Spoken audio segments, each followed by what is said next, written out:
Welcome to yet another incredible weekly UnPC, the ultimate no prep challenge. A motley crew of two improvisers attempt to roleplay a randomly rolled setting and world and tone and GM. I am joined by Uriah. Go ahead and introduce yourself. What's going on, folks? My name is Uriah. My YouTube channel is at Roll on Buddy on YouTube. That's ROLE on Buddy. Talk about 4D role playing and role play advice and a bunch of other stuff that people don't really care about. But yeah, excited to be here. Awesome. So I will reveal the sheet. Okay. Yeah, so actually one thing we should talk about is the previous two duo UnPCs that I've done. We did GMless /2GM. Oh, yeah. So I think we should do that this time as well. Unless you want to do GM. I'm cool for either. I will say I have never done that before. I assume it's just kind of first dibs, whoever gets it, or for kind of like the process that we did, which was kind of loose, was just kind of like we each had a PC, and we either take turns, or a lot of times it's very natural to like, my PC does something that requires the world to react. Sure. Yeah. So then the world reacts. But otherwise it's just kind of like just normal taking turns, and you can control your PC, or you can introduce stuff as a GM. The one I did with Pancake was really cool because we on the fly introduced NPCs, and then the NPCs started interacting by themselves. So we kind of like switched characters. That's cool. So like the PCs left, and then the two NPCs started interacting. So yeah, like it's kind of loosey goosey if it's just kind of like, yeah, sure, I'll take this guy and start controlling him now. Sure. So I don't think we talked. Obviously, we're still kind of like fleshing this out, but yeah. I think we're not doing any sort of like ownership. Like, if you introduce a goblin, I can control the goblin as a GM sometimes. Sure. You know what I mean? Yeah. Like there isn't like that's not the GM Uriah's goblin. That's right. A goblin in the world. Yeah, for sure. But I think that's pretty natural, and it's not that big of a hurdle compared to just normal 4D play. So sure. Yeah, cool. Let's do it. Sweet. Yeah, let's try it out. Go ahead and roll a D20, and then I'll roll a D20, and we don't need to roll for that part. That'll work. That is a 9. Drifters. 9. Or I usually go backwards from tone themes. Okay. So that works. Heist. So heist. Heck yeah. Ooh, heist. Okay. Heist. 17. Urban fantasy, Shadowrun-ish. Okay. This is kind of interesting. I played in a game when we were play testing the Nutshell system for the handbook. We played a game that was very similar to this. Awesome. It was a blast. So I don't actually know much about Shadowrun or like the implicit setting of Shadowrun. So sure, honestly, me neither. When I think urban fantasy, I just think like elves in Matrix outfits. Cool. Just kind of that, Do we want to do kind of like the fantasy world melded with our world, or do we want to do like a standalone fantasy world? I like fantasy melded with our world. I think that helps tremendously. Cool. Why don't we do? We are two elven hackers. Yeah, like slicers. Yeah. So we are in Matrix outfits, and we're both hackers. Yes. Okay, cool.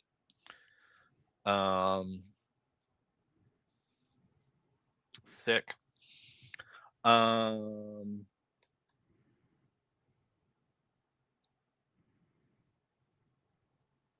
Let's see.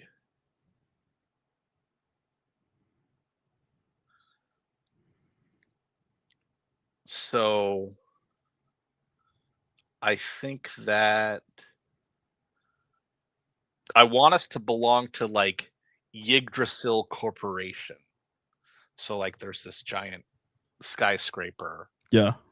and it's called Yggdrasil and it's like an elven corporation. And now we're doing a heist of something else. Okay. So we're corpo elves. You have any ideas on what we could be stealing? Corpos, I think data. Data. Like we're rushing in to snatch up like something that's unplugged from the net. You know, it's so valuable it's been unplugged from the net. Got you. We have to get the hardware, you know. Got you.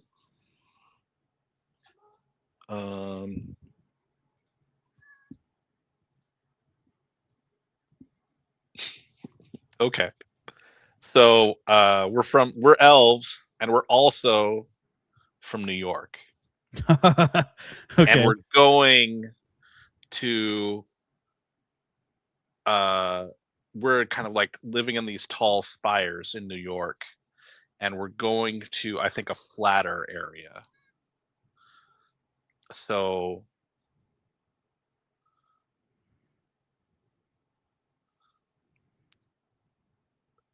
how about kind of like there's like a kind of like a Tesla mega factory Okay. or like something similar to that, and then there's something in the middle of it. So the gimmick would be lack of verticality. Okay. And it's in the desert. Let me see.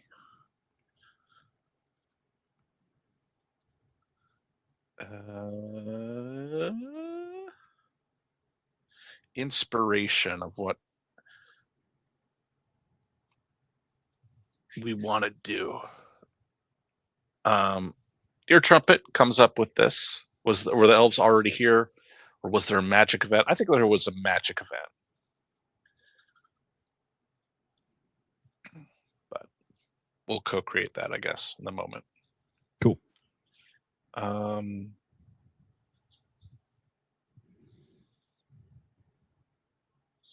So it's a program that's on like a data stick, and it has to do with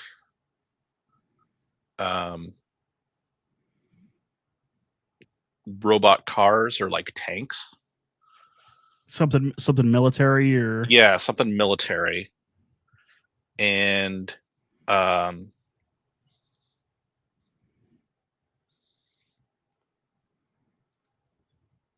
we're going to, what do you think our motivation is? Like we're going to spread it to the world as something we release to the wild, or is it like, if we're a part of a corpo, then I think we have to do it for the sake of the corporation. Like it's something right, that we're I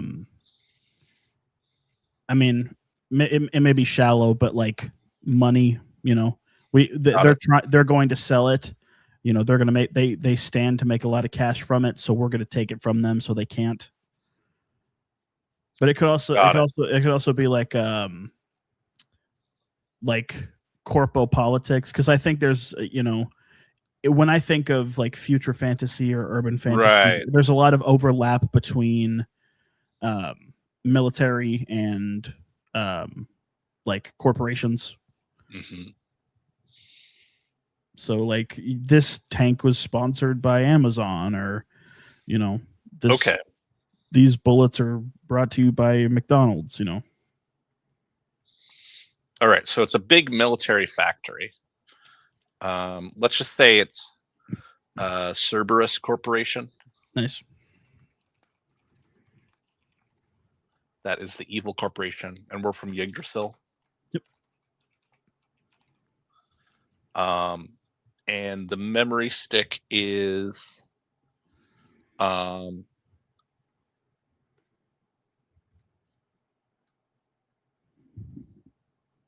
a new type of vehicle AI. How about that? Ooh.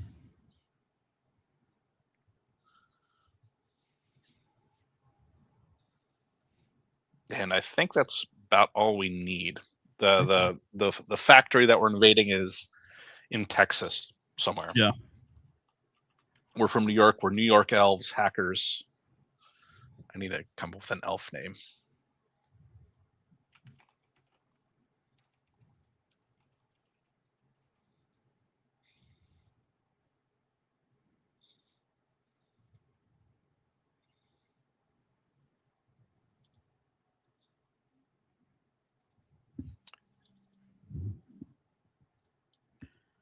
Well, if it's if we're doing kind of Shadowrun, they usually use code names.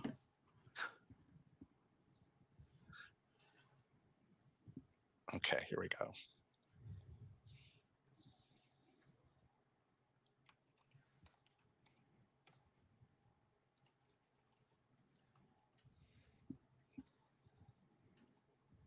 Tharis. Nice.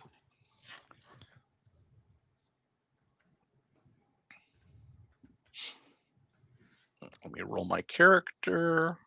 LimeWire.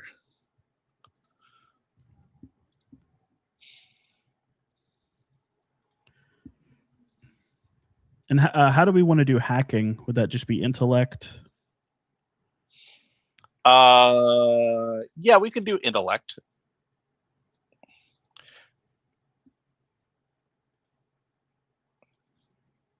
Let's do intellect. Cool.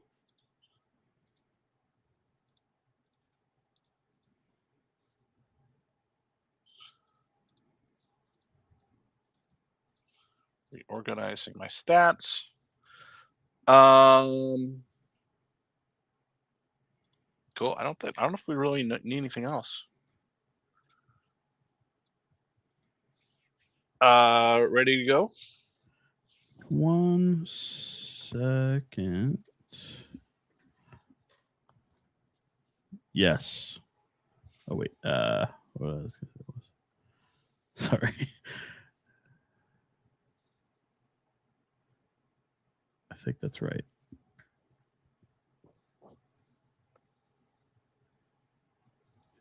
Yeah. Okay. We're good. Sorry. Let's make sure my character sheet was correct. Had all my stats right. Cool.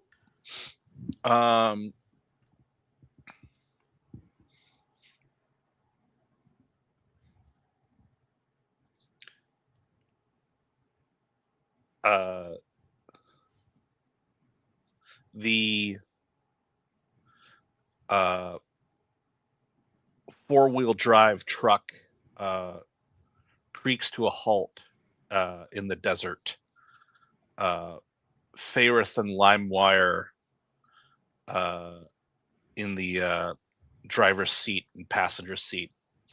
Up over the crest of the hill, the Cerberus facility emits bright lights, spotlights into the darkening desert sky.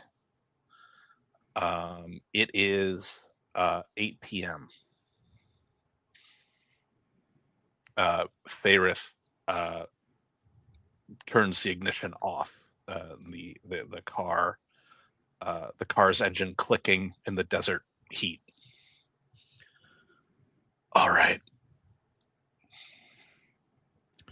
Taking a long drag from a cigarette, one of the last few remaining in a pack. I tell you, man, I don't know. It seems a bit sketchy to me. Look over to the vast expanse of the desert. It is a little sketchy, but it's what the intelligence we gathered leads to, which is that the AI chip is being held here. It's primarily a manufacturing facility, but I suppose that means they've got a lot of military hardware to guard it. Oh, for sure. The outside of the car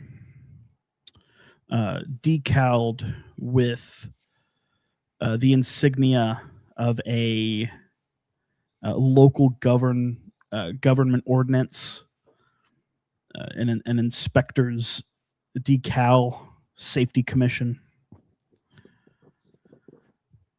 LimeWire opens up a briefcase on his lap. It has some documentation inside of it. All right, we got all the paperwork. We got the. I reach into the briefcase and pass a name tag over to Fayrith.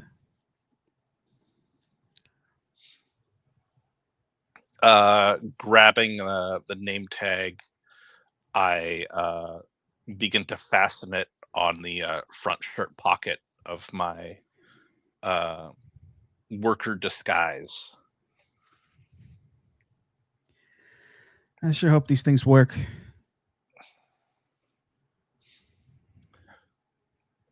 All right. Well, we got to get to the next part here, and I turn around in the truck and begin to clamber back into the back seat.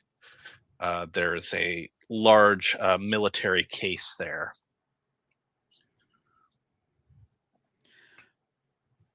I step outside of the door, circle around to the back of the vehicle, open up the back hatch. Is everything in order? Got to get my backup here. I pull open the military case, black foam, and in the center a semi-automatic pistol with a silencer fit to the end, and beside it a silver elven statue. Taking the silver elven statue in my hand, I close my eyes and begin to concentrate. The statue begins to emanate warmth in your hand. This subtle, the weight of it changes a bit. Drawing on the power of the statue, I redirect it to the pistol. The pistol fades from existence, and a insignia appears on my palm. Reaching into my own small compartment in the back of this vehicle, in the top of the hatchback door of this car that we're in, I pull out a walking staff. I set it down. It has a dragon's claw for the handle, in the same golden sheen as the statue. I tap it and hear a series of clicks and whirring mechanics on the inside. A grin comes across my face. I crack my neck left and right and say, I think I'm loaded out. You what is this thing again? I point at the staff. Oh, well, holding up, I twist the handle, and the staff splits into two pieces, and I swing them in my hands. Just a little bit of protection, just in case. All right, I see. Click them back together. I stare down at my my name tag. It says Richard in Latin script, one of those names that elves that assimilate. Yeah, I think I'll fit in. I tap the name tag. But let's get started. Let's do it. Start to go back around to the driver's seat of the car. Bring the ignition back to life. Begin to pull the vehicle closer, taking it down a winding road towards the facility. Riding on the in the passenger seat, I clutch the handlebar. I always get a little nervous before jobs, but I think we got this one. Yeah, well, just keep your eyes open out there. We'll be good. We'll be all right. We're professionals. We've done this before. A huge exterior fence around the edges of the facility. Normal employees entrance and a second visitors entrance gate side by side. Pull in front of the visitors gate, the small minuscule guard shack.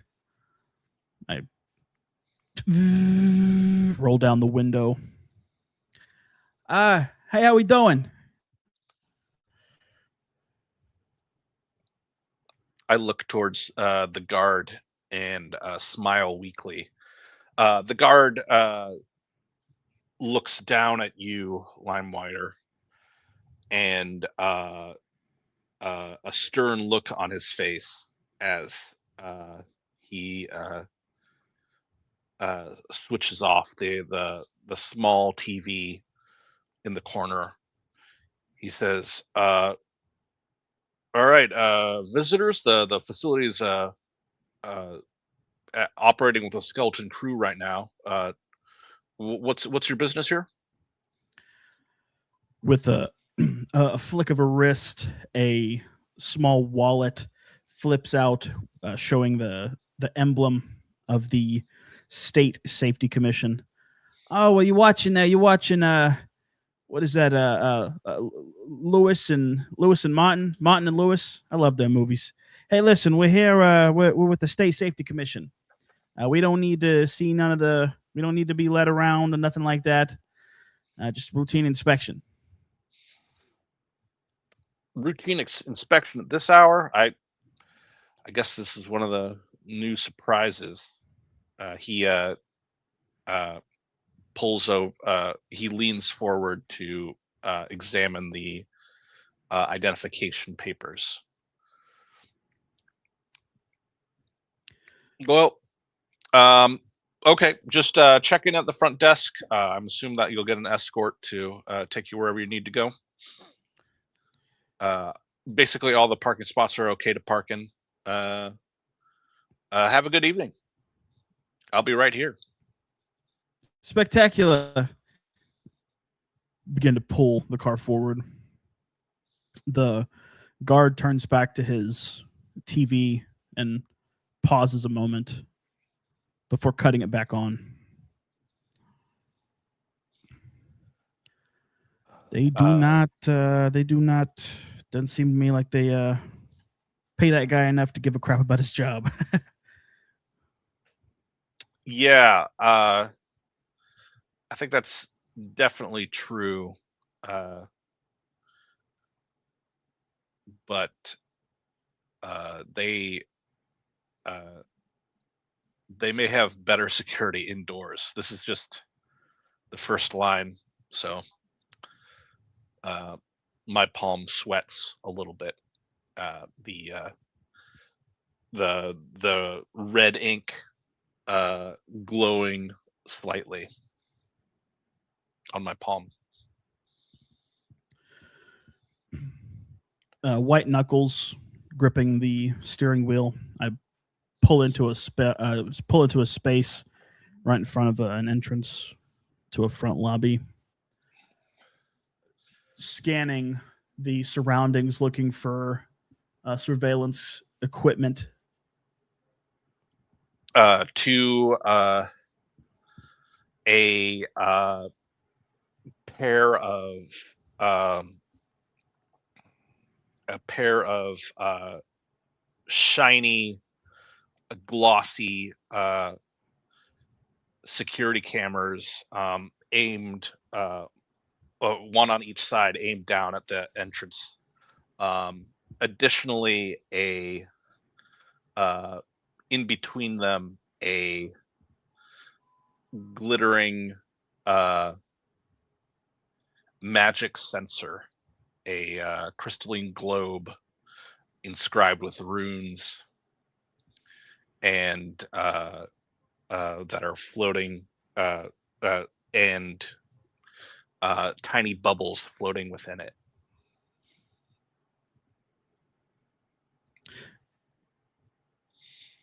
Hey, Ferrith. Looks like they got some sensors up there. I pull out my my badge holder and open up the other side of it to reveal my slicer tool. Begin to put in a program to attempt to reverse engineer the camera feed, have it feed back onto itself, loop the same footage over and over and over. Intellect.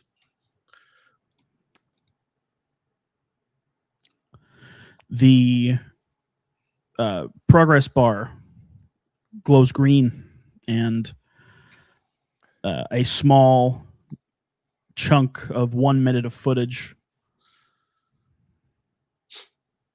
is saved in local storage, ready to be used at a moment's notice. All right. So I wasn't expecting a magic sensor staring up the globe with the runes floating over it. This must be a new addition. There may be a warlock here. Bastards. As far as I know, my I subtly gesture towards the inscription on my palm.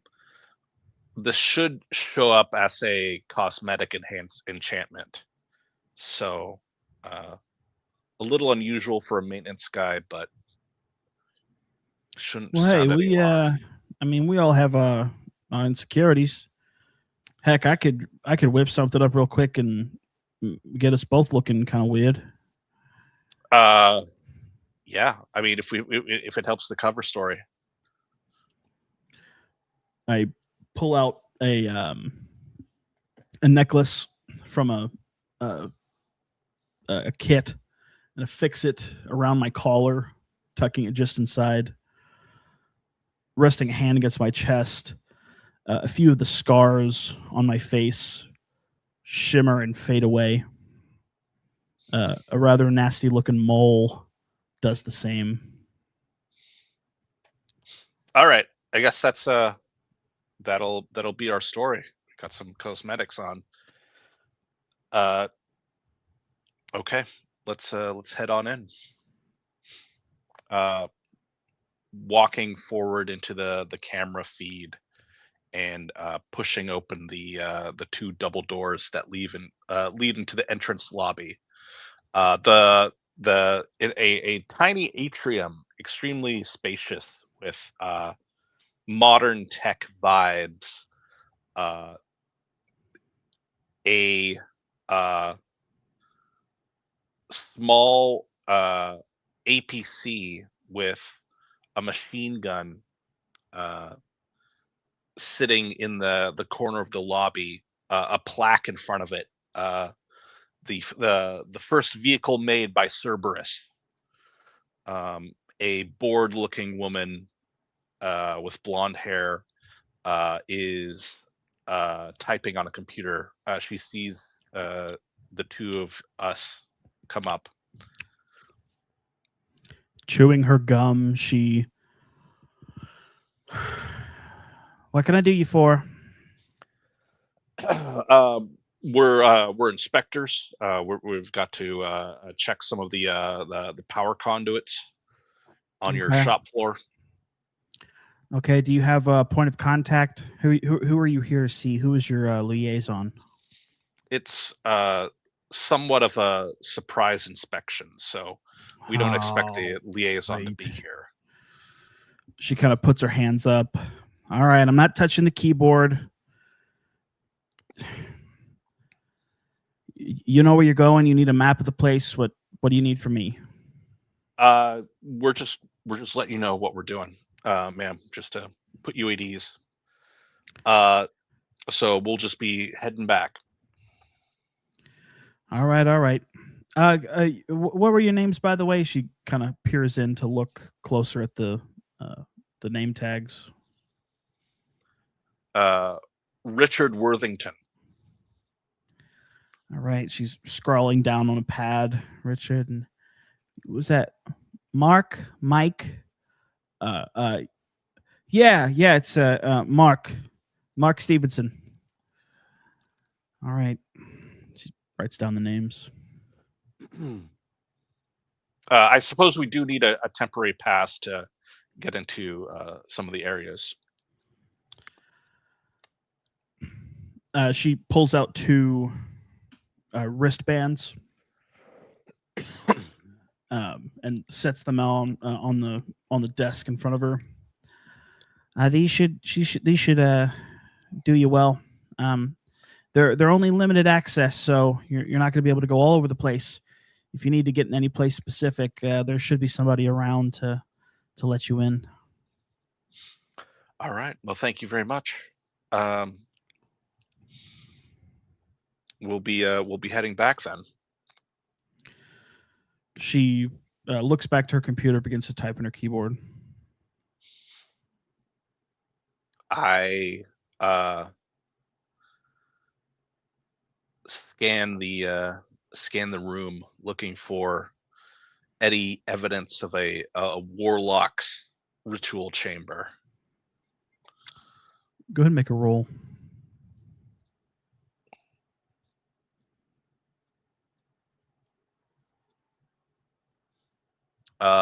Failure. Hard to tell. I look around at the decorum of the place. Man, they really dolled this place up, don't they? Yeah, members of the military come by, and you want to impress the bigwigs. Yeah, gotta make the best use of that taxpayer money. Slap the wristband on my wrist. I head towards the security doors, past the lobby,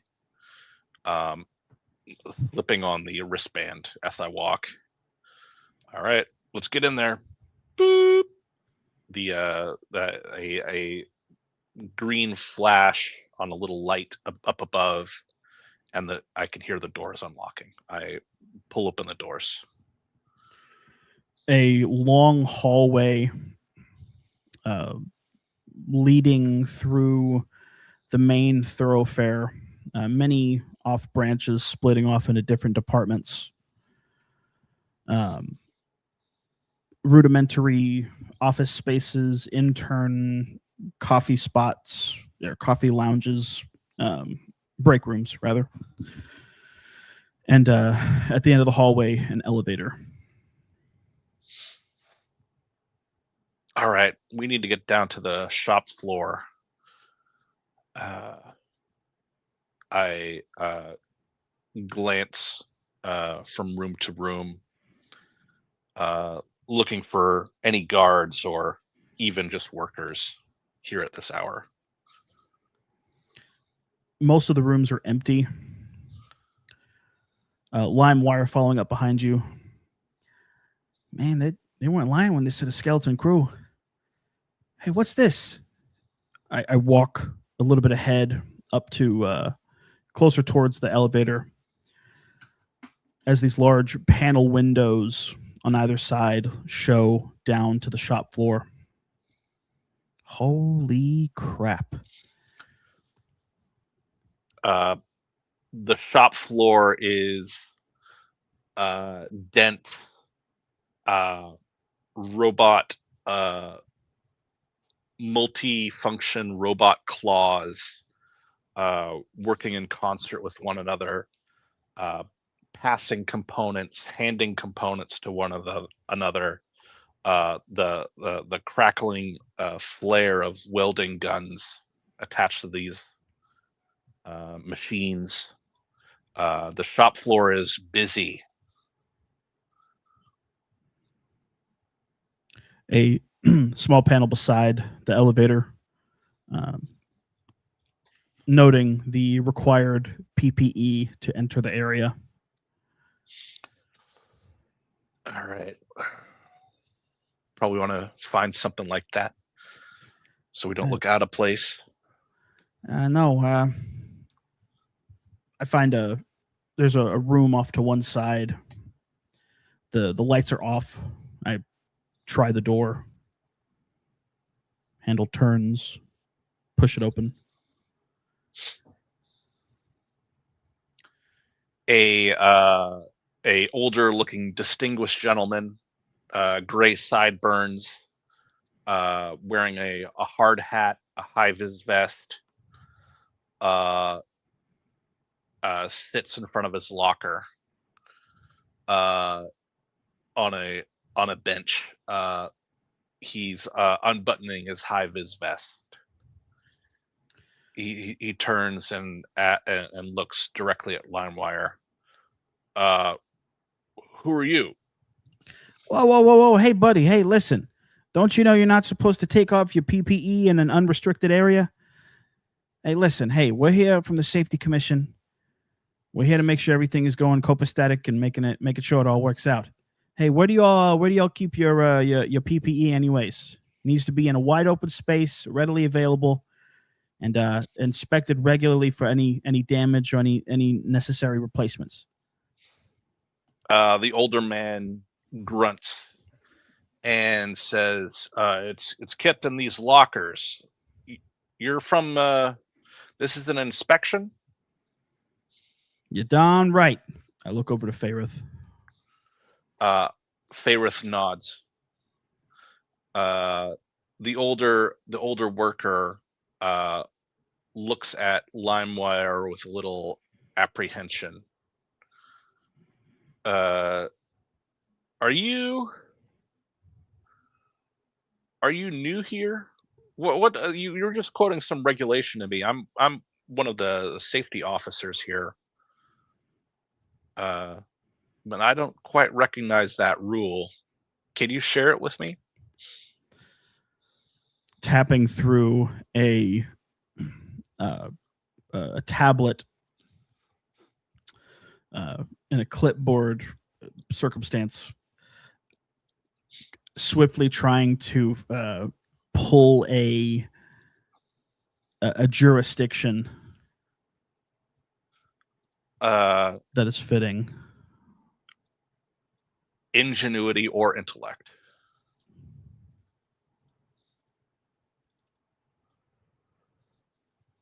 It's right here. I have it. I don't get good service out here. Listen, just trust me.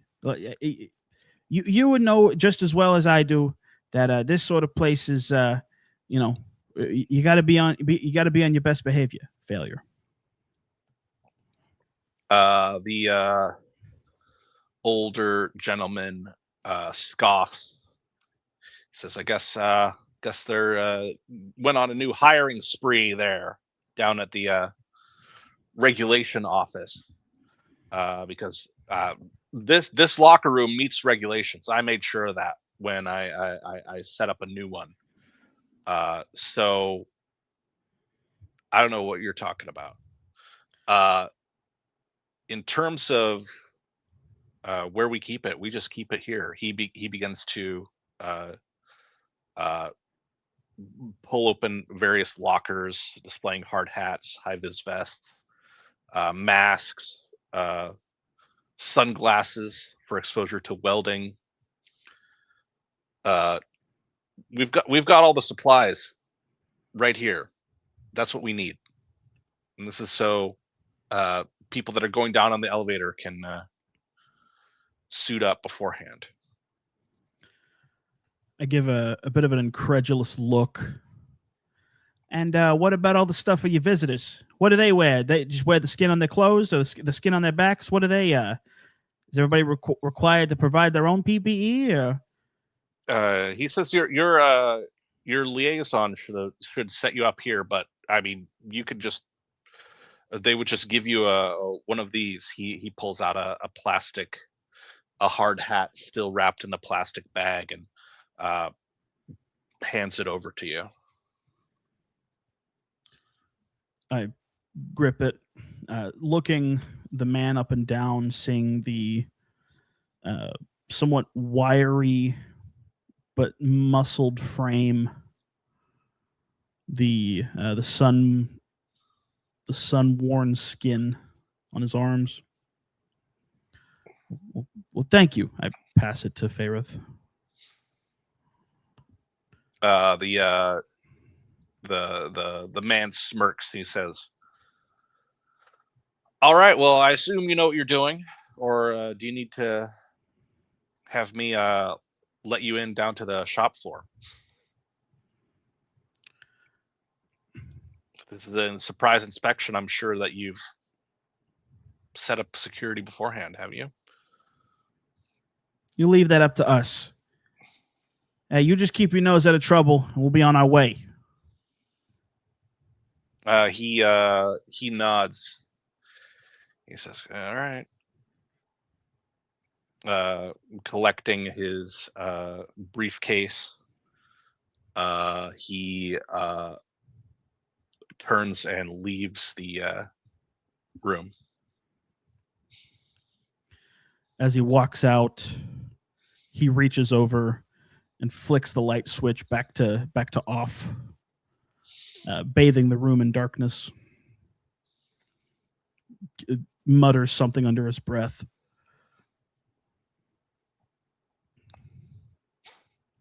Faerith steps into the room and flips the light switch back on. Okay, we get a hard hat. He pulls open the locker, revealing a hard hat, and takes it out of the wrapper, putting it on his head. I follow suit. A high-vis vest being put on quickly after that. We don't have time for all of this. Come on. Swiftly putting everything on. Faerith follows, nods and follows. The door to the elevator, ding, slides open, revealing a guard, a singular guard, wielding a staff at his side, a club at his side. Faerith smiles and nods and begins to enter the elevator. The officer steps out, returning a polite nod, but looking up and down. Inspection time. He takes a close look at Faerith's badge. Don't see too many of your kind with those kinds of names, I must say. Oh, well, it's not a given name. It's had a lot of pronunciation issues with Americans. I bet you did. I adjust the name tag and smile again and say, "Inspection time." Oh, We're headed down. Well, don't go too hard on them. These are some hard-working boys, I tell you.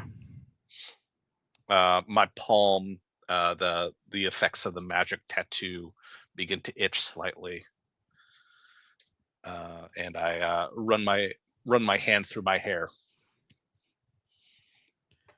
He gives a nod and begins to walk away, pulling out a communication pad, typing on it as he's walking away. Faerith leans over and presses the closed door button. LimeWire narrowly slipping inside. What is everybody so nosy for? Just trying to bother us inspectors, huh? I guess. Listen, I need to get the grid set up. I kneel down and in front of the panel of the elevator, begin unscrewing a nut on a bolt, swinging down a metal panel. Start to try to tap into the camera system at large in the area. Get another set of eyes on this place. Faerith holds the closed door button, and looks down at LimeWire doing his work, but is interrupted by a boom sound, and the arrow in the elevator switches to a pointing up, and the elevator proceeds to the second floor. No. I reach a finger and start pressing the stop button. The red stop button buzzes, and the elevator jerks to a stop. Lose my footing. I drop my tool. Mother.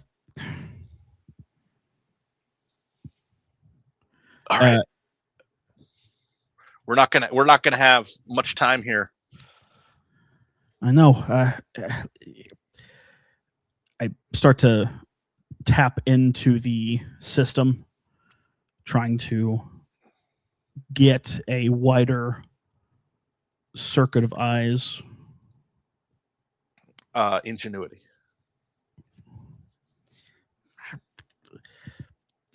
The new firmware update. These menus aren't right. I slam the piece down. The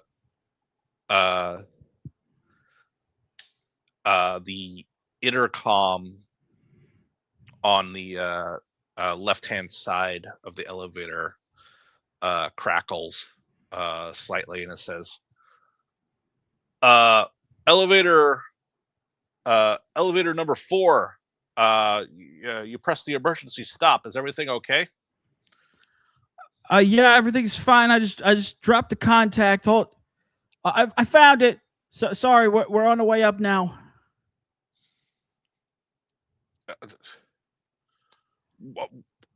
The voice sounds exasperated, and it says, it's the emergency stop is not to listen. We'll have a conversation once you get out. Your visitors? Yeah. We're State Safety Coalition. Surprise Okay. inspection. I see. I'll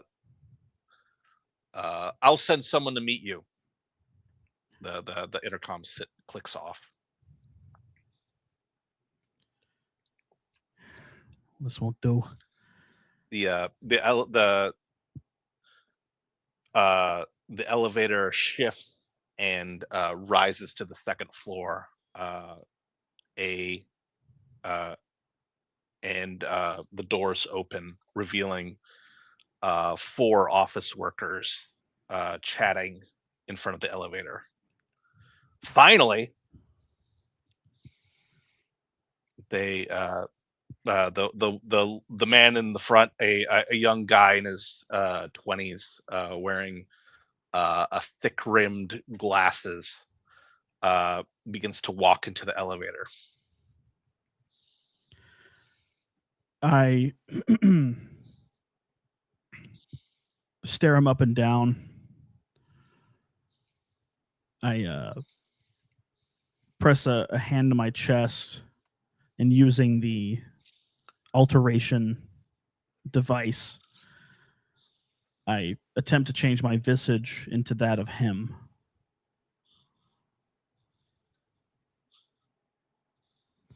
My form shimmers, and I take on the appearance. I hit the closed door button. Whoa! What the? He backs away and says, "What? Hey, what the hell's going on?" He's cut off as the doors close. Faerith desperately presses the B button down to the basement shop floor level. Okay. The elevator begins to descend.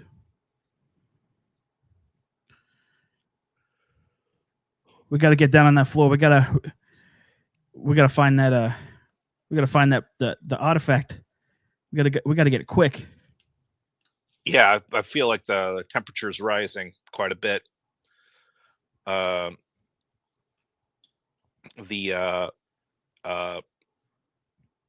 a couple seconds, a bing sound and the doors open onto the shop floor.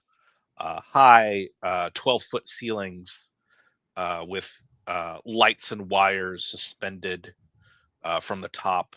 Harsh electrical lighting. Off in the distance, a white flare of welding. The clanging of metal. A sign in the center has a left and right, and it has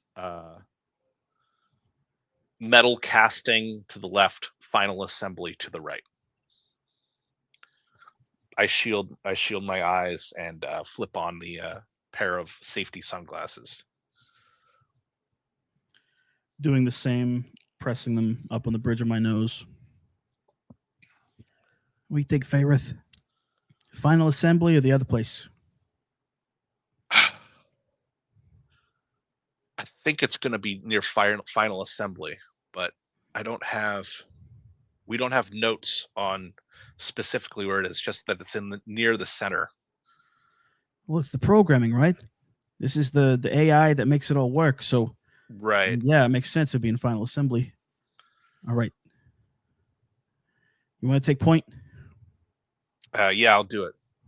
I walk forward, feeling the reverberations from the hand tattoo, and walking down the wide concrete utilitarian thoroughfare in this giant room. The elevator door closes as the arrow points upward. The thoroughfare of this space, it's a large semicircular situation.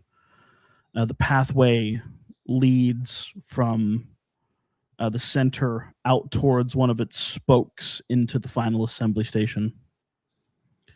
These massive war machines being put together, their empty, lifeless shells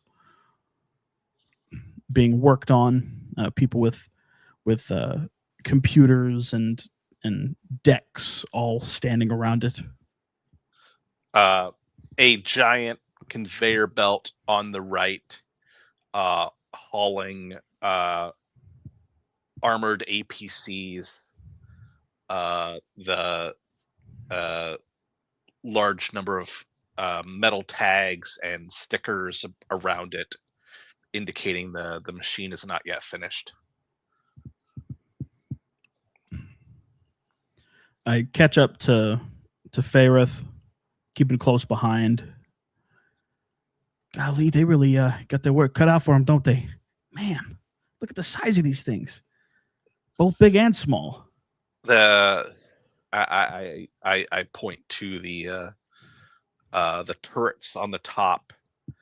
I say, as far as I know, the machine gun rounds won't be loaded yet, but there is a secondary laser turret. So keep that in mind. That is live. Better safe than sorry. I feel down near my hip where I have a localized EMP charge ready. The final assembly room has many white suited workers walking, hauling different pieces of equipment, different multi-tools, pressing into the various points on the APCs walking by. A series of almost out of place, seemingly out of place, but a series of office cubicles, those same white suited workers typing away. A taller man with a yellow cap stands, his arms crossed, surveying the scene. He notices Fairith and Limewire. He turns to one side and mutters a few words to a person beside him. This lackey begins to rush off to somewhere else. Can I help you, fellas? Yes, I'm Richard. This is Mark. We're doing a special inspection for safety purposes. We're going to have to be let into all of the manufacturing areas or areas where people work. We'll perform a cursory glance, make sure that nothing's out of order. Well, how about I give a cursory glance of my own? You got any documentation? I wasn't made aware of this. It's a surprise inspection, sir. To defeat the purpose if we were to notify people in advance. This is to make sure that the factory is safe all the time, not just during scheduled inspections. I see.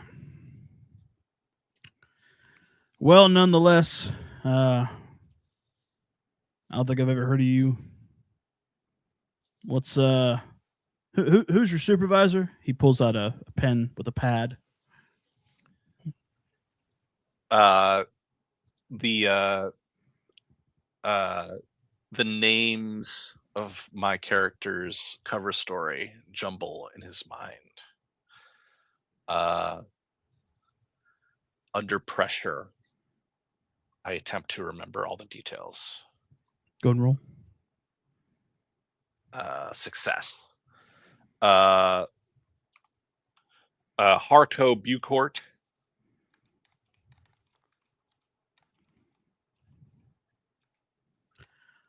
I can give you his contact number. He can verify this. Flipping over a business card, I hand it over. He snatches it, takes a look at it, digs around in his pocket, pulls out a communication deck, begins to type in the number.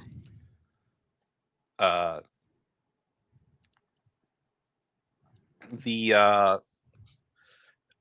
deep within a Yggdrasil data center, a server begins to power on, and they on a text display it says connection established,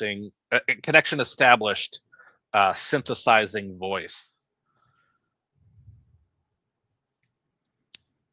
A correctly calibrated AI voice responds to the call. Yeah, hello. Is this Harco Bucourt? Yes, this is my personal number. Can I ask who's calling? Yeah, this is Mitch Calloway over here at Cerberus Corp. Hey, we got two of your guys here saying they're here for a surprise inspection. Now, I know the whole point of a surprise is that we're not supposed to know that y'all are coming, but I just want to make sure that these guys are official. Make sure these guys are legit. Yes, they are. Richard and Mark work with me closely. They are official. Two elves, some of the finest elves I've ever worked with. His eyes narrow. Well, apologies for the call. I know it's probably late on that neck of the woods. Hope this doesn't negatively reflect on our on our report. Faerith ingenuity for the programming. Failure. The voice on the other side hesitates, and a metallic tone creeps in and says, "Thank you for your time." He gives Click. his head sort of turns. Think your buddy might have a frog in his throat. Faerith shrugs and says, I mean, it's late. It is late. Well, what do y'all need from me? Faerith gestures, points backwards to a arrangement of locked doors in front of a sign that says data center. It says, we're going to need you to open up these and let us inspect inside. He pulls out his phone or his communicator pad, looks at it. LimeWire, eyes this entire time darting back and forth between his friend and this stranger. Has his own phone in his hand, in his pocket, and is currently trying to establish a local wireless connection to the servers in the data room. Trying to do topical probing on what is in there. Intellect or ingenuity. On a hidden screen in his cell phone on his pocket,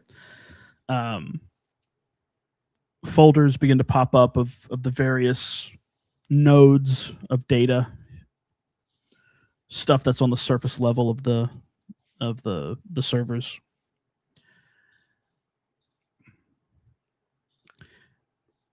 The guard puts he puts his phone back in his pocket. Says, well, I don't understand. What do you need in the data center for? His eyes float up behind you two. Well, sir, it's just we need access to all places that people can potentially walk through. His eyes float back down. Well, how about I just give you the grand tour of the place? We're checking the highest priorities first. There's been a lot of safety issues in data centers the past 6 months. Not here, but in other locations. His eyes look back up towards the windows, where in the direction of the elevator. LimeWire turns around and looks in that same direction, looking through the large bay windows onto the floor above, the main floor. On the floor above, three security officers with riot gear are standing in a small semicircle, talking. They are communicating via radio to some unseen person. The atmosphere is tense. A bead of sweat drops down my face. There is a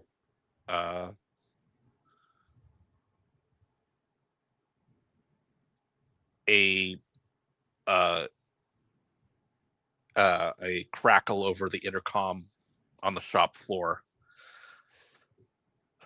Attention all workers. Please wrap up current work due to a environmental leak. The building is being evacuated. Please leave everything where it is. Please leave your work equipment in a safe state and proceed to the staircase. A flood of energy comes through the place. People standing up, some of them excited. Oh, hey, cool, break time. Others, a look of concern on their face. The supervisor in the yellow hat doesn't budge. The conveyor belts slowly come to a stop. In the distance, the sound of the welding robots also halts. The machine has been shut off. Fairith looks over at LimeWire and raises an eyebrow as if to say, "Was this you?" I peer back, catching his eye. A subtle shift of the chin and back.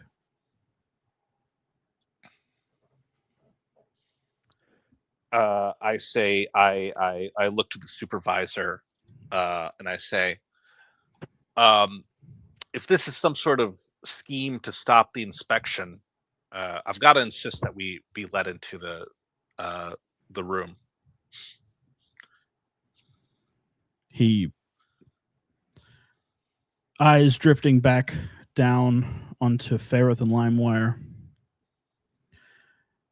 By all means, gentlemen, follow me. He turns around, begins to walk towards the direction of the data room door. My hand tattoo starts to burn. I resist the urge to activate it. The walking staff held in my other hand, walking with it. The talons of the dragon claw begin to grow warmer than they were normally in my hand. Footsteps from behind. Wilson sauntering towards the data center door, suddenly dashes off to the right towards some office meeting rooms. Hey! And he does not respond, but runs into a unoccupied meeting room and slams the door. The large observation window separating this conference room from the rest of the corridor. He continues to the other side of the room, goes through another door on the other side, and exits, shutting the door behind him. The footsteps grow louder. Above the intercom crackles to life once again. Attention! Attackers have entered the facility. Shelter in place and wait for security to clear your exit. Terrorists have attacked the facility. This is not a drill. The overhead lights flicker. Various rotating red lights start to activate on the ceiling, bathing the area in red light. The klaxon begins to sound. Faerith concentrates and attempts to call upon the stored pistol.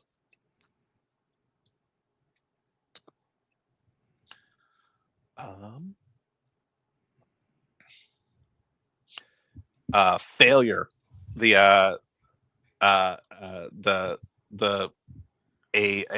blisters begin to form on his palm, and I swear under my breath, damn it! I shuffle over to the side of the hallway, my back up against the wall.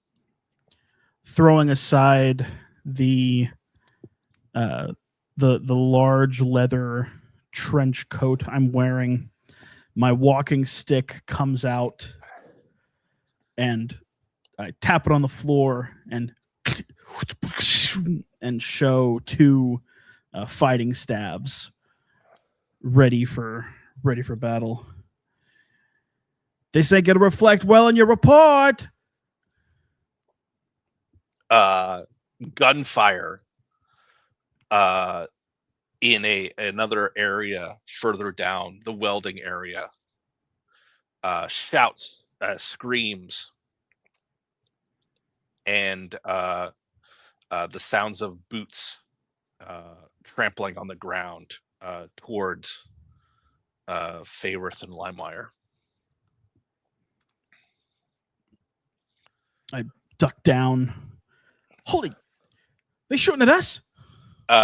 Desperately, Faerith attempts to manifest the stored pistol again.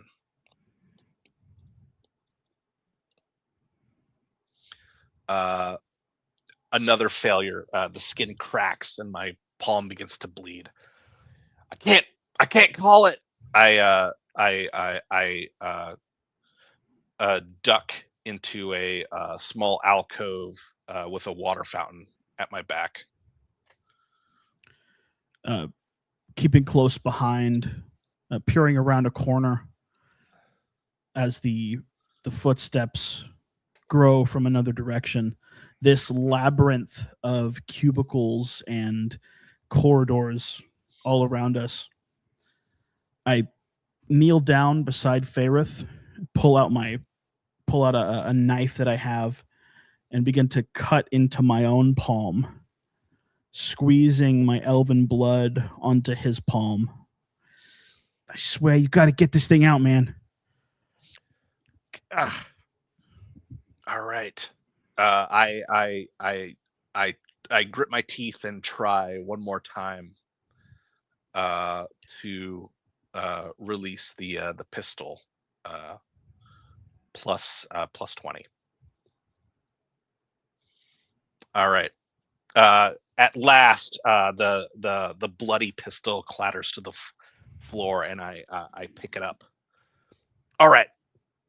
Holding it out the side, I scan for heads.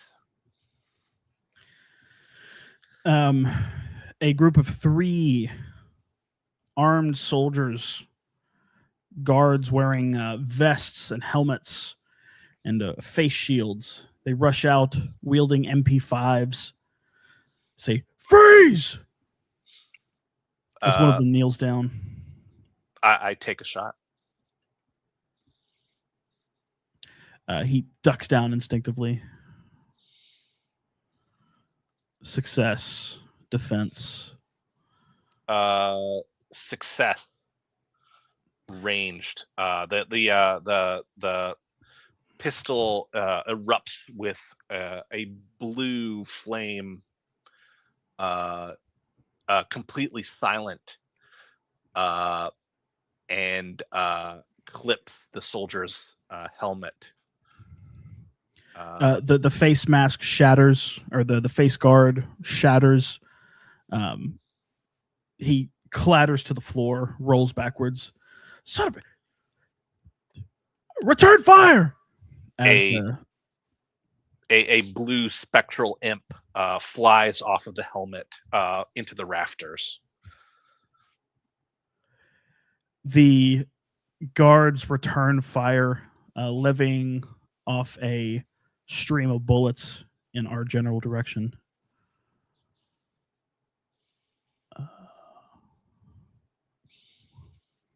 Success. Why defend? Success. Success. Smoothly taking cover behind the hallway in the small water fountain alcove. I smirk. The footsteps of the soldiers begins to grow closer as they advance on the position. I circle around one of the blocks of the cubicle, trying to flank around to one side. I see a lone soldier standing by himself. I rush toward him, fighting sticks out, ready to give a double swing down onto him.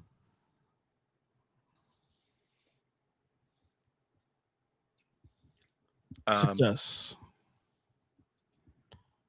Oop. Also success on defense. He catches my hands, keeping me in a locked position.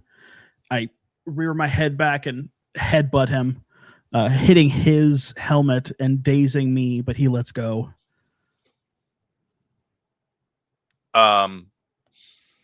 The Faerith holds his arm outside of the cover and shoots 3 bullets into the ground.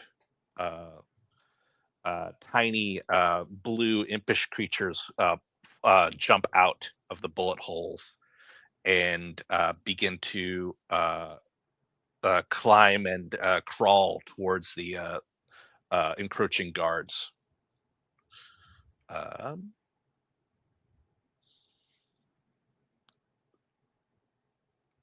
Failure. They spray a lobby of bullets, being pushed back to their previous position out of fear. One of them falls on his butt, scuttering back. What the hell is that thing? Faerith glances over towards the server doors and, sensing a moment, dashes towards the door. I spin around, aiming at the knee of this lone soldier, trying to take him down a peg. He screams in fear. Success. Failure. With a crunch to his knee, he drops down. I shove him off to the side, looking through the sea of windows from cubicle to cubicle, trying to find Wilson, the supervisor. Humming to life, the turret on top of the nearest APC on this conveyor belt begins to rotate, wheeling around, aiming up and down. After a couple seconds, it detaches and begins to float through the air. Shit!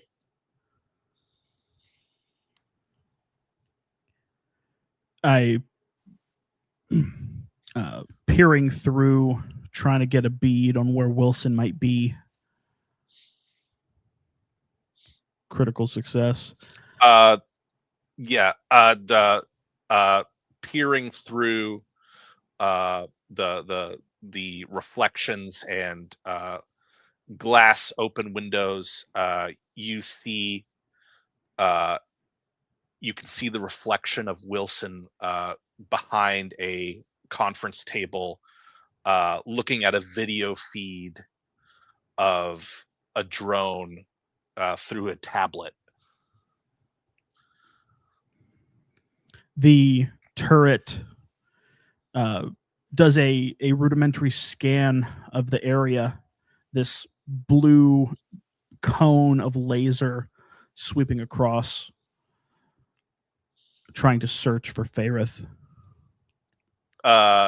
Desperately dodging, Faerith succeeds and slides his back up against the wall, tight,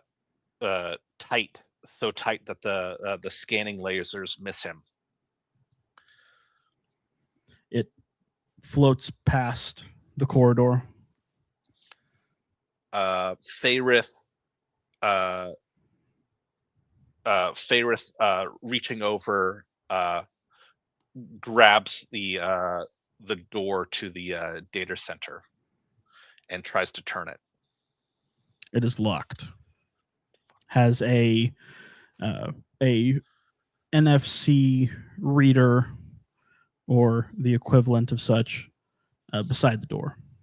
Putting my wristband in front of it, it beeps an angry red. All right.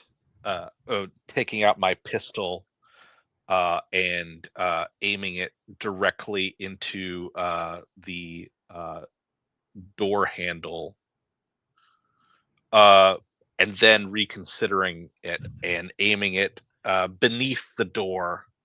I fire a shot, and I hear the rustling of the imp on the other side. The imp bounces around, the ricochet of the bullet causing him to appear on the roof or the ceiling. He falls to the ground, rustling around. Open it. Go ahead and make a roll. Hard. Failure.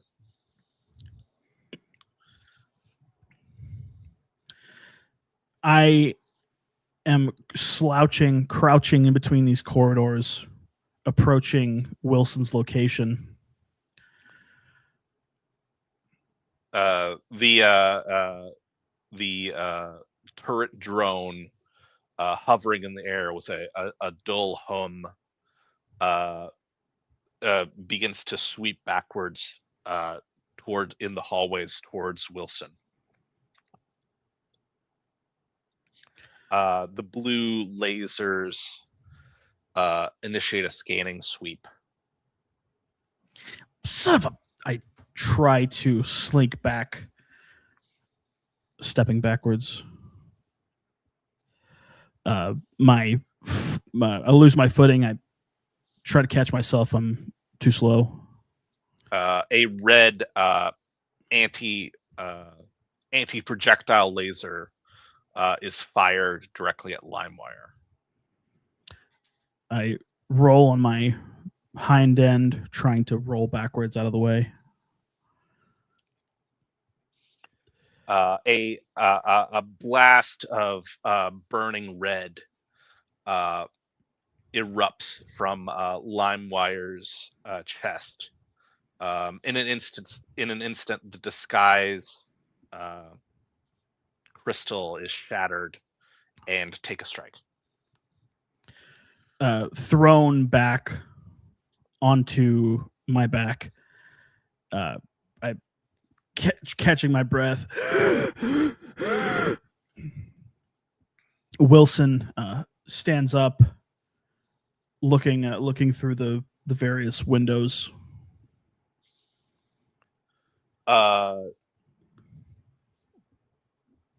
Fayrith, hearing the rustling of the imp as it moves further away from the door, I swear under my breath and turn back towards the hallways. If I could get a key card or a wristband, I begin to walk the hallways. The humming of the drone nearby. The glass panels reflecting one into the other. The gun smoke sort of frosting the air with fog. LimeWire clambering to his feet, clutching at his chest, pulling out bits of smoldering electronics and burnt plastic out of his wound. I duck into another conference room, trying to flank my way out of the side of the drone. The drone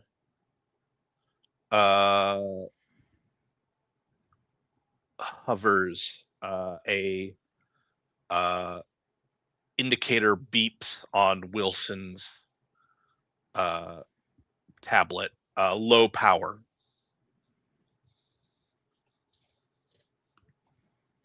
Flanking around to one side, moving towards Wilson's position, I come across heavy footfalls as two more soldiers round the corner, both of them holding MP5s. Freeze! Stop right there! They open fire. Failure.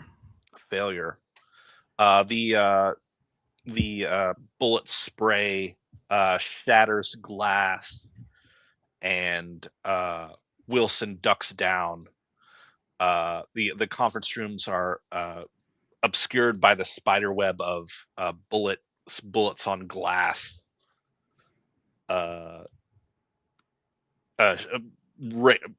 Fragments of glass rain down on LimeWire. Fayrith,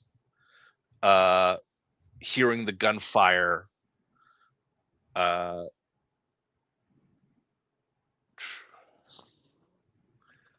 Fayrith, hearing the gunfire, rushes towards it. His pistol at the ready.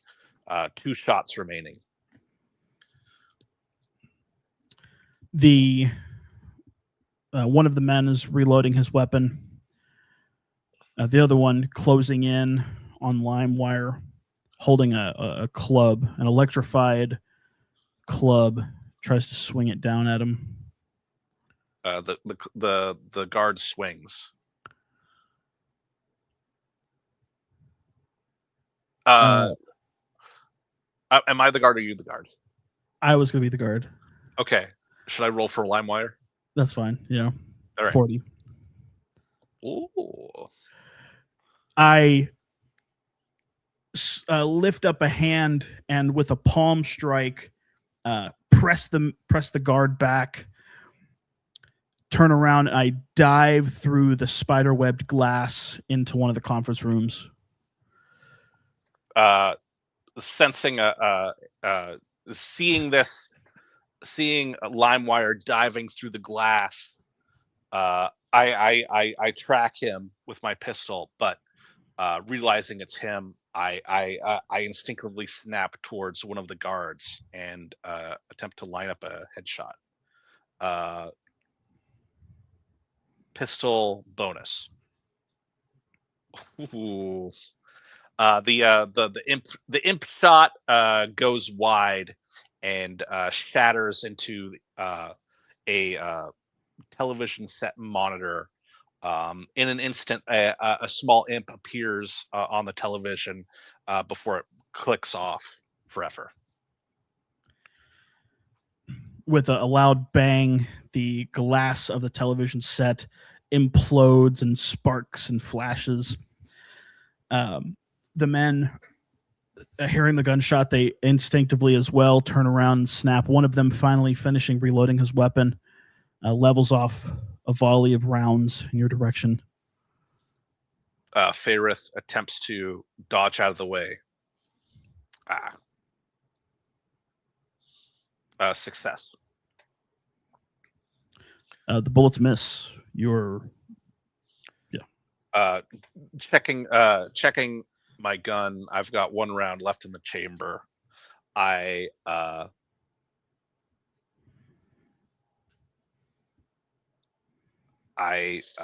crawled down beneath the view of the shattered windows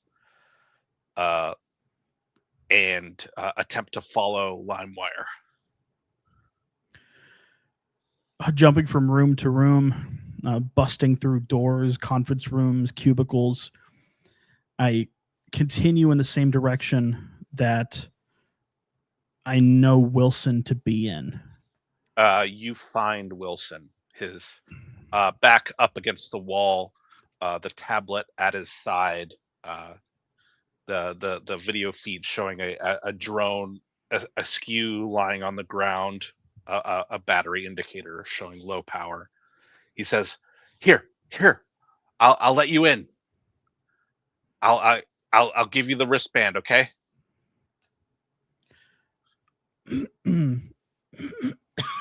Excuse me. Fighting staff in hand, holding it out in front of me. I don't want to see no swift movements. You do anything out of the ordinary, you're dead. Okay. It was I don't know who you are. I thought you were gonna kill us. So here, he reaches over and unsnaps the bracelet. I close the distance and swing down at his head. He cannot defend himself. Success. With a loud thwack and a dull crunch, his teeth clatter as the lights go out. His hand falls limp on the ground. Hearing the noise of combat, I peel into the room and I see LimeWire standing above Wilson. Okay, I've got one shot left, so we're gonna have to get in and out pretty quick here. Let's make it count. I snatch the wristband off him. I toss it towards Faerith. Grabbing it out of the air. I reach down and grab the tablet as well. Okay, the door's over here. And I begin to run down the hallway. I pull out my communicator pad and check back in on the camera feed at the very front of the building overlooking our car. The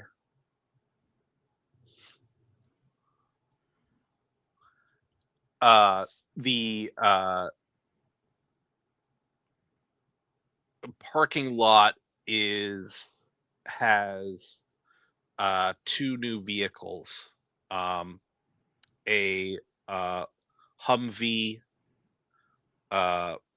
that emblazoned with Cerberus branding, and also a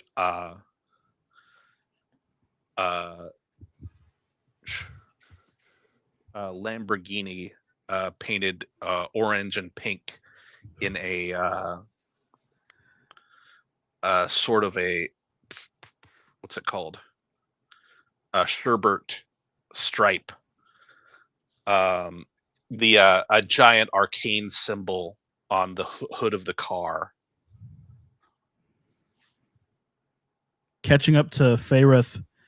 Hey, you know anybody that drives a Lamborghini? A Lamborghini? I mean, it could be the Warlock. They may have called him in. Oh, perfect.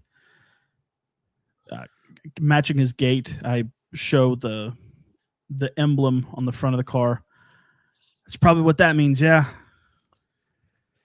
Yeah, he may have made a quick dash down here to be here in person. Perfect. Hey, do we got a plan B out of here? I reach and I say, there's always a plan B. I reach into my pocket and pull out a folded piece of paper, and I say, we could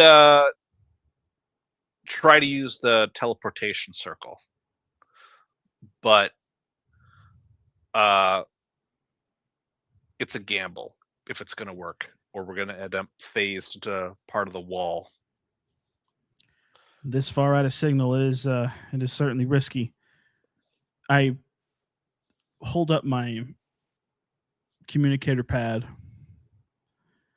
but if we want to make a statement, I mean, we're wired for the 4th of July here. One click of a button, I can make both of those cars go away.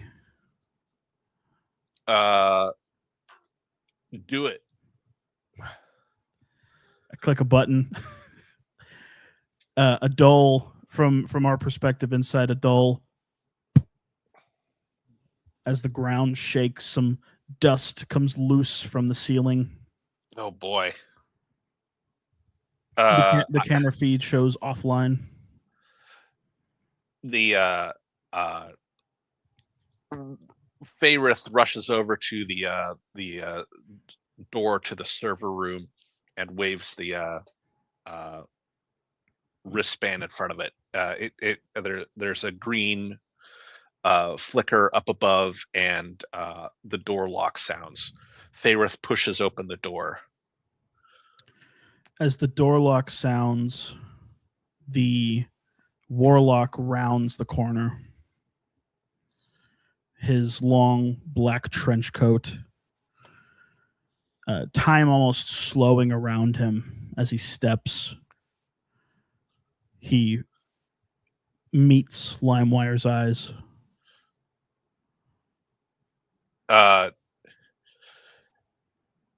Let's oh, Elf, it's been a while since I faced one of you. Let's see how well you do. I shut the server door behind Fayrith. I'm still in the hallway. I take my walking staff and I put it back together, click it in the opposite direction, and pull tightly on both sides as a thin wire separates the two halves now. The Warlock smiles, revealing a diamond encrusted grill on his teeth. He says, "Isn't this a little bit primitive for your kind? Perhaps we should do battle in a more intellectual plane." As he speaks, his eyes transform into gnawing mouths, opening and closing. The space around you begins to melt like a Salvador Dali painting. And his arm distorts and becomes a snake. Faerith, rushing over through the darkened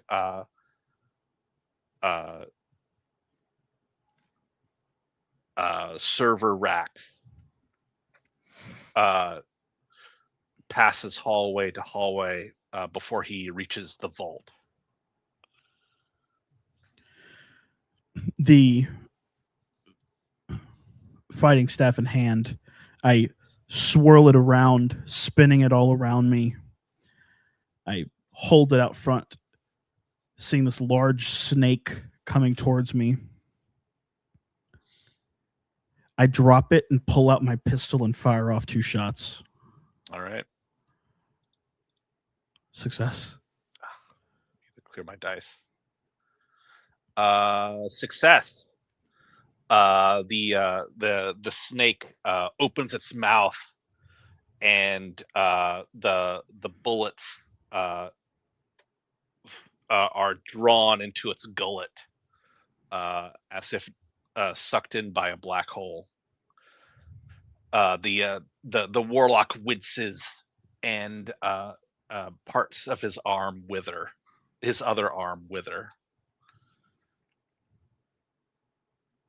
Inside the server room, a massive arrays of shelves with server arrays. The vault door has a large keypad and a biometric scan system set up. I say, all right, I've got one last trick. Digging into my pocket, I pull out a folding device. It unfolds, and I place it over my eyes. It's a VR visor. Taking a plug, I shove it into the open port on the keypad, entering cyberspace. The world melts away as a dull green glow begins as a speck in the center of your eyesight and then illuminates to a green grid. Looking down at my hands, they are glowing, blocky, orange cubes. And I begin to reach out and interact with the cybersecurity system. I'll break through this black ice. The warlock, taking his snake, the snake's colors shift from a dark green to a psychedelic rainbow, and it roars and lances out at you. I continue to press forward, firing off shots. Success. Failure. The snake, 2 shots hit its neck, and it begins to fade in color, becoming gray. The warlock winces again, and fingers on his other hand tumble off as if they were severed. He says, I see that your use of iron is well and good, but this is not over. Oh, hell yes, it is. In cyberspace, the blocks, the blockchain, the key frames, the key codes all swirl around the shape of the code begins to morph into a mountain. And from that mountain, it becomes a bridge. And underneath this bridge, a large hulking mass of a creature, hair covering its body in a green wire mesh frame. It turns around and says, "Who are you?" A simple troll program. I tap into my data jack, and a digital hoverboard appears beneath me. I can just fly over your bridge. I attempt to hack through the troll's defenses. Good roll. Success. The dialogue options skipping through, and then maybe so I see you've bested my riddles 3. You may pass. As he steps out of the way, soaring towards the data core, the thing controlling the door lock. I reached the final guardian, a samurai program holding a mighty sword. The snake, the warlock, breathes heavily, taking a moment to try to recover his strength. The world becomes a little bit more real. The melting effect slows or stops. Continuing to press on, guns still outstretched. I continue to fire off shots towards him. Success. Failure. The final shot blasts into the warlock's head, and the psychedelic distortion instantly ends. He tumbles backwards, dead. Continuing to press forward, I just empty the gun into his lifeless body. Dark red blood sprays across the shop floor. The gun clatters to the ground. The samurai kneels before a cherry blossom tree, a babbling brook just beyond the veil. He stands to his feet. You come to challenge me? I do, and I'm willing to risk brain burnout.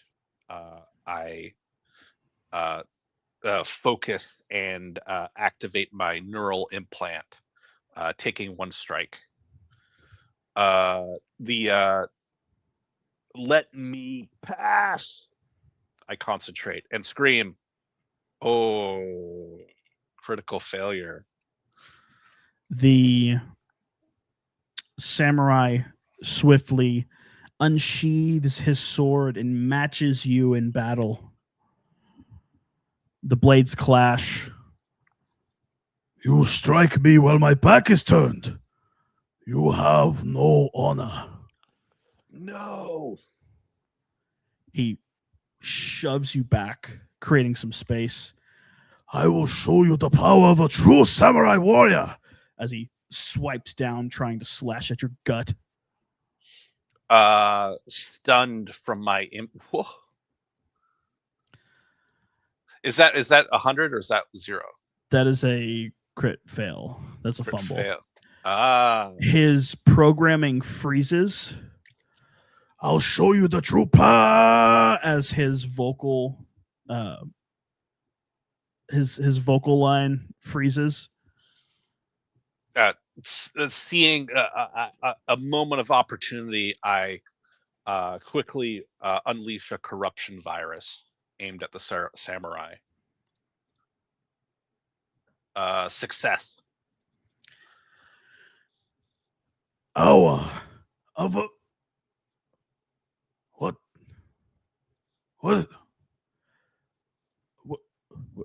He his form begins to flicker as the cracks in the green wire mesh begin to grow, showing white underneath. As the samurai warrior kneels, a doorway opens up, and I rush forward, exposing a very simple door interface behind everything, and I instantly interact with it, opening up the door in the real world. Ripping off my headset, I wipe away the blood beneath my nose and rush forward into the storage room in the real world. The only text shown on the inside of the visor is slicing successful in small green text. LimeWire begins to rush back. He picks up his walking staff, nunchuck, rushing inside, seeing the carnage around him. Hey, Fairith! Hey, where you at, man? Reaching for the memory sticks in the storage chamber, I say, I've got one of these. That's got to be it. Let's get the hell out of here. Unfolding the small folded piece of paper like a tablecloth, it reveals a ritual circle printed on the paper.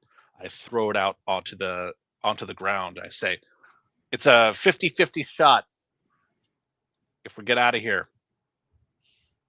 You ready? Wait. I'm ready. Let's go. I step forward into this ritual circle, and low is success. I step, approaching the outer rim as it glows. I reach a hand in and enter the circle.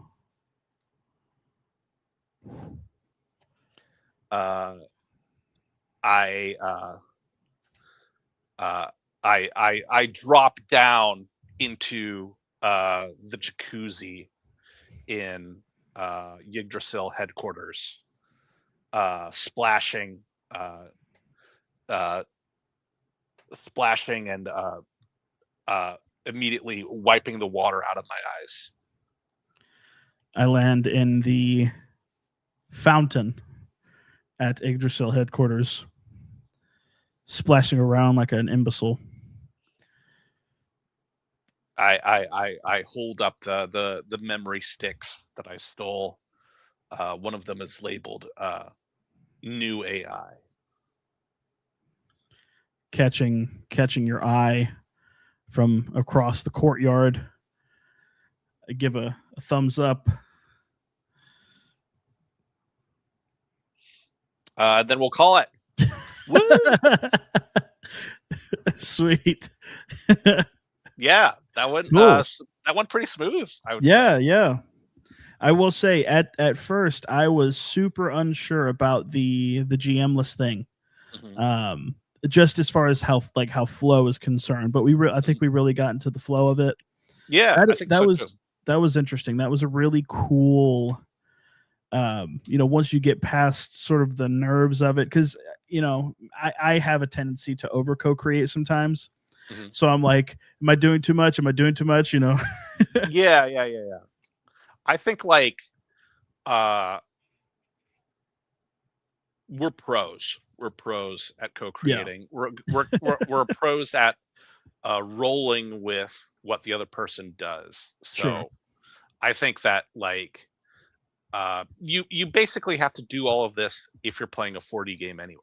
Right. You have to kind of like roll with what people are saying. You're like, oh, Yeah. it's that, or you're co-creating that. Okay, like so I think it's like it's not that different, and Sure. it's also that we're not playing to win, of course. Yeah. So it's like I think it's excellent. I don't think we really had any big glitches at all. I don't think there was any confusion about what was happening. I think and it kind of worked in the favor of the overall experience, but the cubicles, they kind of just all sort of melded into, like, it started off as like a sort of a wider open space, and then they just kind of got more and more cramped and closed in and more like a grid and everything, which I kind of like that. It felt pretty fantastical. To if we think about, you know, we're technically underground, so it's like the mystic underworld or whatever. Right. I thought that was great. I did think kind of like the cubicle farm battle sequence. I think we could have added more landmarks or kind of like visual clarity. Sure. Although we could just like say it's very maze-like and kind of like and all the hallways and stuff. I kind of hinted at that. I sort of pictured it as having like the main grid, and then you have a boundary on the outside where the door to the data frame, where the database is and everything. Yeah. So everything is kind of skirting on that outside, and then it's just a grid or a maze with the rest of it. Yeah, I was having a hard time picturing it, but I think that was fine. That was cool. I think we had the two boss battles at the end. That was that was really neat, and being able to sort of have both of those moments play out in a timely enough manner, I thought that was pretty great. I really liked the warlock, just sort of the decked out, swagged out, dude. I'm like, Lamborghini in Sherbert, what the frick is this? And you say warlock. I'm like, well, of course, obviously the warlocks are going to be the guys who have all the money, and they're the security detail. He's like the highest of high class security, so he's very well paid. And I was also thinking that kind of like part of his power comes from charisma, or like for sure. So I was thinking kind of like, oh yeah, this guy's like a very kind of like flamboyant, kind of like mind affecting. That's cool person. So I thought that was really fun. Heck yeah, that was dope. Yeah, hell yeah. Cool. So let's go ahead and thank Mr. Ear Trumpet for showing up. I think that was a highly successful UnPC duo UnPC for sure. So we've got some replacements to make. Oh yeah. So we just did urban fantasy, a heist.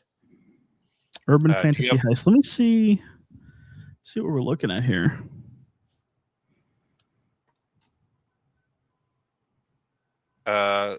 So yeah, these are obviously, I think I've repeated this every time, but these are obviously like freaking weird.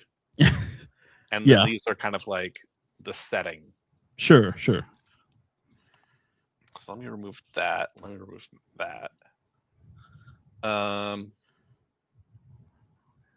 Cool.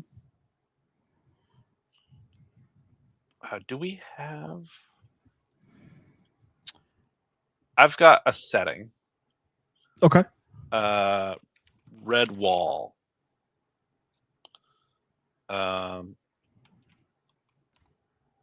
Red wall.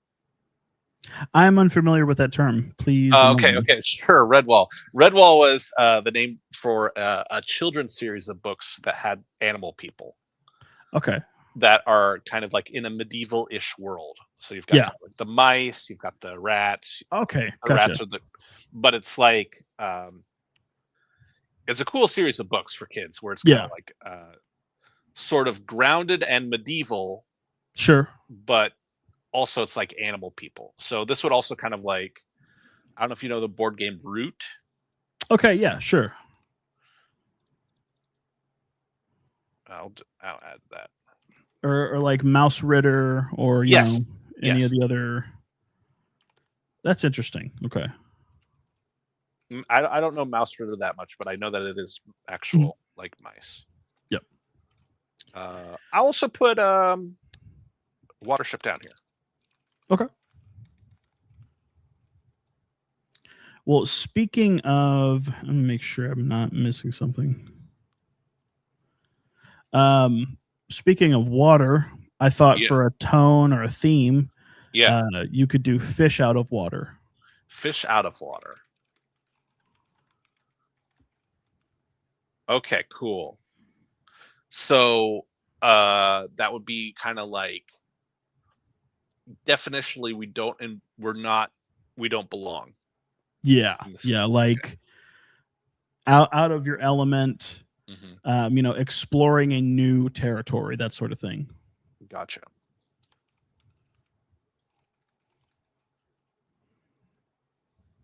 Cool. Well, that was a blast. Yeah, man, that was fun. Had a great time. Yeah. Freaking amazing time as always. I'm super glad that these are still happening. That hell yeah, it's still rocking on. It's a super good feeling to have as you know, the guy that kind of helped start this whole thing. Yeah, absolutely. So big ups to you for rocking it out, dude. Well, thank you. Yeah, man. I hope to keep doing it for at least a year. That's my goal. Yeah. Heck yeah. Cool. I think I'm going to call it. Thanks for anyone that watched. Thanks for Ear Trumpet yet again. And come back next week for another game. Yeah, buddy. And I'm going to end the stream right now. Peace out.